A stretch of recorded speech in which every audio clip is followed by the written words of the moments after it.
Bonjour chers élèves, chers candidats au baccalauréat. Bien, précisons que, à travers les relations internationales et à travers l'histoire de l'humanité, bien de phénomènes et de pratiques sont survenus: la colonisation, l'esclavage, le racisme et bien d'autres pratiques de ce genre. Cela a engendré des résistances, des révoltes, parce que les peuples assujettis, dominés, tentaient de s'affranchir de cette tutelle. Il s'agit dans ces conditions, dans la troisième et dernière grande partie de notre réflexion, d'examiner la nécessité de décoloniser et désaliéner, deux exigences de l'humanité. Précisons ici que les termes décoloniser et désaliéner sont utilisés comme des substantifs, c'est-à-dire des noms, des notions, qui visent à mettre fin, d'une part, à un ordre colonial de domination politique, économique, et à un ordre d'aliénation culturelle, intellectuelle. Dans le premier sous-aspect, nous allons voir donc, en petit 1, décoloniser et désaliéner comme refus de la domination. Pourquoi le refus de la domination? Nous pouvons relever simplement que la colonisation a constitué à une époque donnée un processus au cours duquel des peuples, notamment les peuples d'Europe, se sont engagés à assujettir et à réduire à l'esclavage des peuples, notamment d'Afrique, les peuples noirs. C'est cela qui a conduit à ce qu'on appelait l'ethnocentrisme. Que retenir de cette notion? L'ethnocentrisme n'est rien d'autre qu'une tendance qui vise à privilégier un type de société et de culture auquel on appartient et à faire prévaloir cette culture, cette société au-dessus des autres. D'ailleurs, dans l'histoire de la pensée, nous pouvons citer Montesquieu. Montesquieu, auteur de l'Esprit des lois, promoteur du principe de la séparation des pouvoirs à la suite de Locke, a expliqué dans son ouvrage de l'Esprit des lois que l'esclavage des Noirs, de même que l'extermination des Indiens en Amérique, fut légitime parce que ces peuples ne faisaient pas partie de l'humanité. D'ailleurs, aux yeux de Montesquieu et de bien d'autres, les peuples noirs d'Afrique et les Indiens d'Amérique n'avaient pas le bon sens, autrement dit, n'avaient pas la raison, alors que c'est la raison qui caractérise l'humanité. Contre une telle vision, nous avons assisté à l'émergence d'un ordre de pensée intellectuelle et critique, notamment la négritude, dont les grandes figures ont été Senghor, Césaire, Damas, Frantz Fanon. Ceux-ci ont revendiqué contre l'ethnocentrisme et contre la vision hégémonique de l'Occident et de l'Europe les valeurs africaines, en faisant comprendre que les peuples noirs étaient aussi membres de l'humanité au même titre que les peuples d'Europe. Cela nous donne l'occasion d'expliquer que finalement, la diversité des cultures peut servir à l'humanité de moyen de son enrichissement. D'ailleurs, l'un des derniers grands penseurs, Claude Lévi-Strauss, pour préciser, a vécu centenaire parce qu'il a vécu en 1908 et 2009. Il faisait remarquer ceci, et je cite: « Aucune société n'est foncièrement bonne, aucune société n'est absolument mauvaise. » Il s'agit alors, pour Lévi-Strauss, de sortir du schéma selon lequel certains peuples avaient plus de droits, avaient plus de connaissances et avaient des cultures meilleures à celles des autres. Et son ouvrage Tristropique nous permet de comprendre que finalement, pour saisir l'humanité, il faut promouvoir la diversité culturelle. C'est cela qui nous conduit à notre deuxième et dernier sous-aspect, la diversité culturelle comme facteur d'enrichissement de l'humanité. Que comprendre d'une telle approche? On peut entendre par diversité culturelle la nécessité d'admettre l'ensemble des valeurs, l'ensemble des principes qui déterminent tous les peuples vivant sur Terre, dans la mesure où chaque peuple, par rapport à son histoire, par rapport à ses croyances, par rapport à ses principes, possède un ensemble de principes, un ensemble de valeurs qu'il est capable de partager. Et en même temps, il est capable de recevoir les valeurs des autres. D'ailleurs, nous retenons avec Antoine de Saint-Exupéry. Saint-Exupéry a vécu de 1900 à 1944 cette pensée bien remarquable. Et je cite, « Si tu diffères de moi, mon frère, loin de me léser, tu m'enrichis. » Dans son ouvrage Terre des hommes.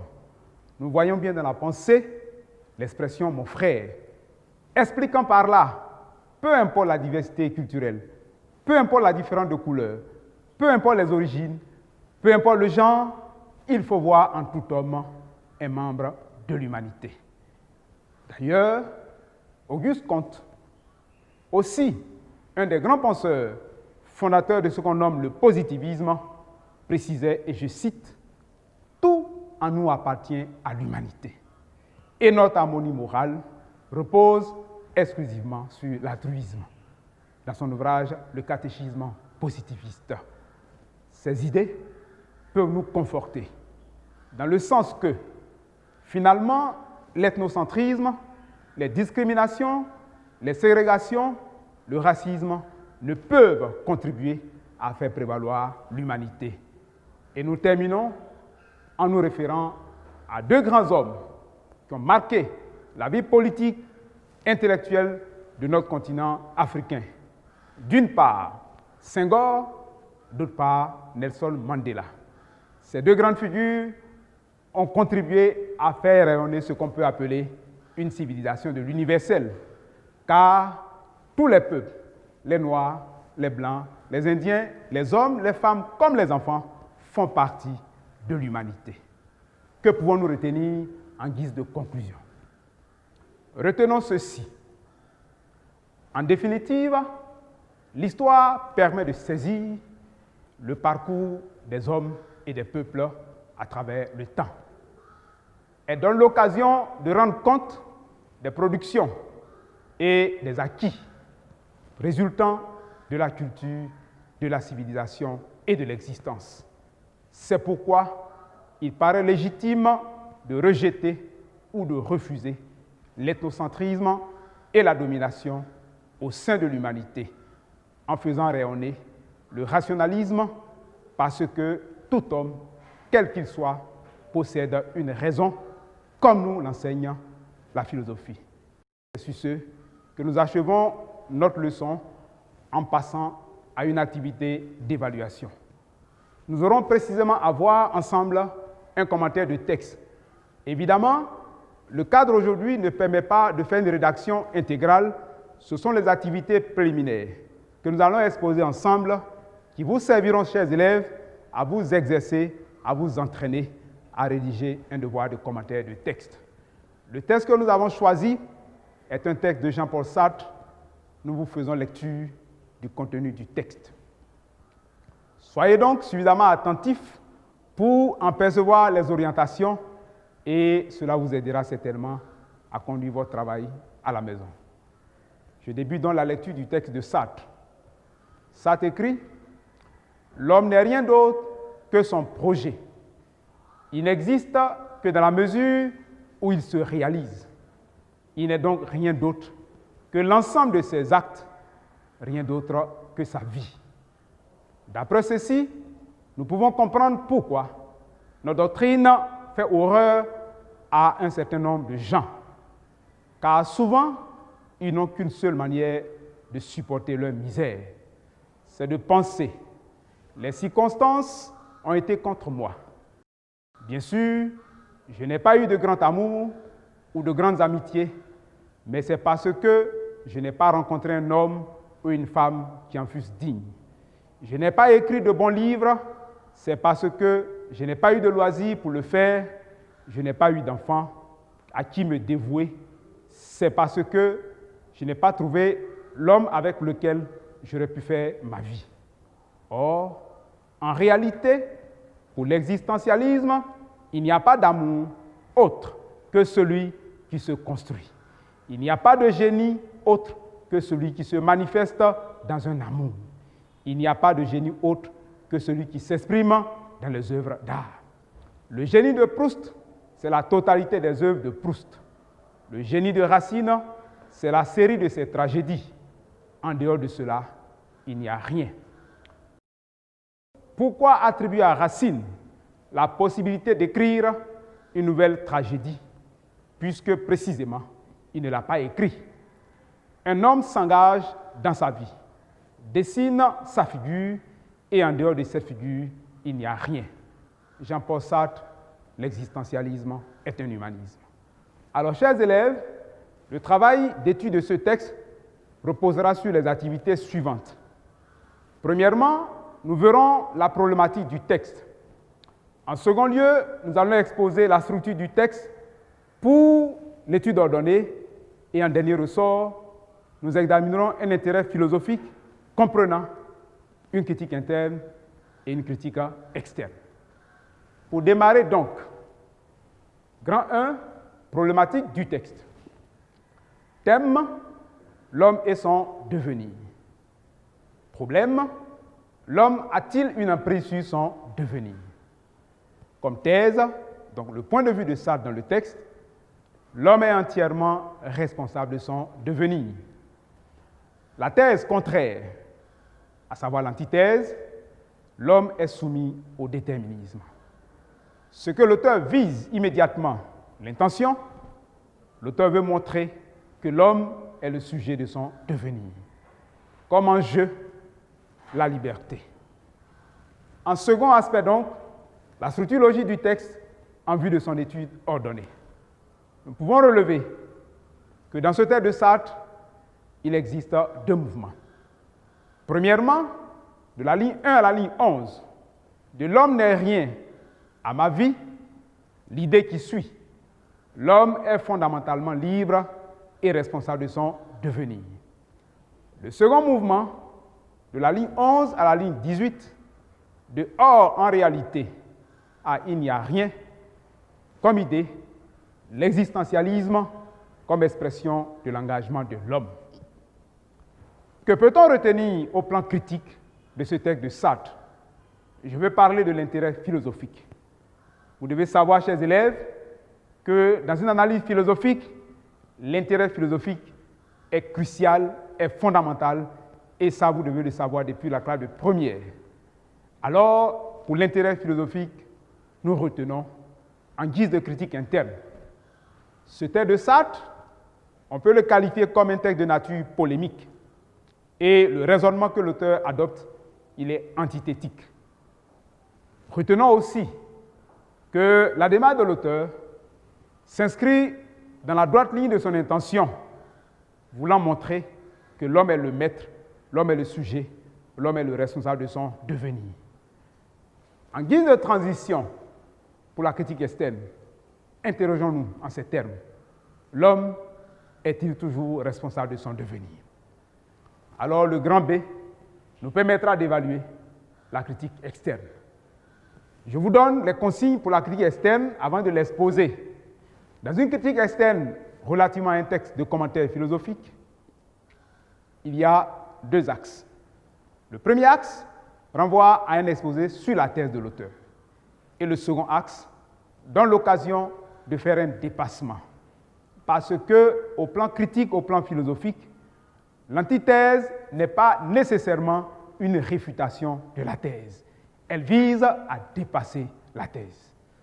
Revenons alors à l'axe 1. En axe 1, retenons l'homme comme un être entièrement responsable de son devenir. Premier argument, retenons ceci, l'homme est un être qui existe d'abord et par la suite se réalise. Nous pouvons faire référence à Sartre. Sartre fait savoir l'existence précède l'essence. Dans l'existentialisme est un humanisme. Idée dont la signification nous permet de dire que pour Sartre, les hommes sont les maîtres, sont les responsables de leur vie. En second argument, nous pouvons retenir l'homme trace lui-même le chemin de son devenir à travers les différentes contradictions sociales. À ce titre, faisant référence à Marx et Engels, qui soutiennent ceci: l'histoire de toute société, jusqu'à nos jours, n'a été que l'histoire de la lutte des classes, confère l'ouvrage commun, le manifeste du Parti communiste. En guise de synthèse de cette première partie, nous pouvons retenir que pour ces différents auteurs et pour cette vision, admettons que les hommes sont les maîtres de leur histoire. Pourtant, dans le second axe, une vision contraire va prévaloir. Alors, le second axe, ce sera l'homme est le produit de son devenir. Le terme produit peut avoir pour synonyme l'instrument, le jouet, l'objet. Ici, en guise d'argument 1, nous pouvons dire que l'homme est un objet au service de l'histoire ou de la raison qui l'utilise à sa guise et contre sa volonté. Citons à ce propos Hegel. Hegel affirme, semblable à Mercure, le conducteur des âmes, l'idée est en vérité ce qui mène les peuples et le monde. Et c'est l'esprit, sa volonté raisonnable et nécessaire, qui a guidé et qui continue de guider le monde, la raison dans l'histoire. Chez Hegel d'ailleurs, la formule suivante est admise: Hegel parle de la ruse de la raison. Autrement dit, pour Hegel, il existe une force surnaturelle. Cette force surnaturelle est à l'œuvre dans l'histoire des hommes et c'est à cette force que les hommes sont assujettis. Précisons aussi que chez Hegel toujours, une vision religieuse est intégrée parce que dans les leçons sur la philosophie de la religion, Hegel explique que tout dépend de Dieu et que c'est Dieu qui donne aux hommes et la liberté, c'est Dieu qui conduit les hommes. En deuxième argument, l'homme ne fait que réactualiser un plan élaboré par Dieu. À ce niveau, nous pouvons citer les penseurs comme Épictète. Épictète, c'est un des maîtres du stoïcisme à l'origine, qui fait remarquer ceci: souviens-toi que tu es acteur dans la pièce où le maître qui l'a écrite a bien voulu te laisser entrer. Pensez pour moi-même. Finalement, avec Marc Aurèle, comme second auteur, nous retenons aussi ce qui suit. Tout ce qui arrive est nécessaire et utile au monde universel dont tu fais partie. Ouvrage de référence manuel.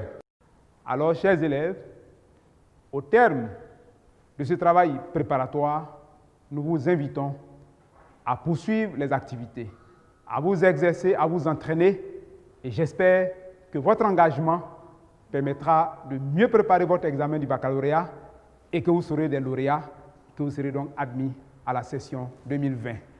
Pour finir, chers élèves, chers parents, chers téléspectateurs, vu le contexte sanitaire que nous traversons, il est recommandé à chacun de se conformer aux recommandations des agents de santé du ministère et du gouvernement pour que les mesures barrières nous permettent de sortir rapidement de ce contexte et enfin de retrouver nos classes pour mener à terme notre année scolaire. Merci et à la prochaine fois.